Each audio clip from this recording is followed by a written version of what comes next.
Visa हाला जी अलमारूफ शख्सियत हाजी शबीर मेमन जो भाउ हाफ़िज़ सैफुल्ला मेमन 3 ॾींहं खां लापता। घर जा भाती सख़्त परेशान।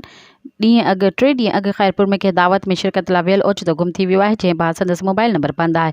इन हवाले सां असां सां टेलीफोन लाइन ते मौजूदु आहे सज्जाद मेमन। जी सज्जाद, तफ़सील खां आगाह कजो, छा तफ़सीलात आहिनि? बिल्कुल हाला जी अलमैरूफ शख्सियत हाजी शबीर मेमन जो भाउ हाफ़िज़ सैफुल्ला मेमन 3 ॾींहं खां लापता।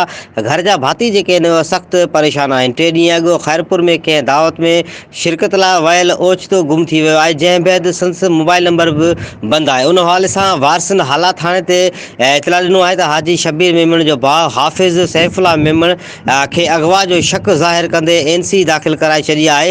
वारसनि जो चवणु आहे त ख़मीस जे ॾींहुं ख़ैरपुर में कंहिं दावत में शिरकत जो चई घरां निकितो हो, जंहिंखे 3 ॾींहं गुज़री विया आहिनि। हिन महिल ताईं का बि ख़बर पइजी न सघी आहे ऐं संदसि मोबाइल नंबर बि बंदि पियल आहे। हिननि चयो त असांखे शक आहे त खेसि कंहिं अगवा कयो आहे। असां वस वारनि ऐं इंतिज़ामिया खां मुतालबो था करियूं त संदसि ॻोल्हा में असांजी मदद कराई वञे।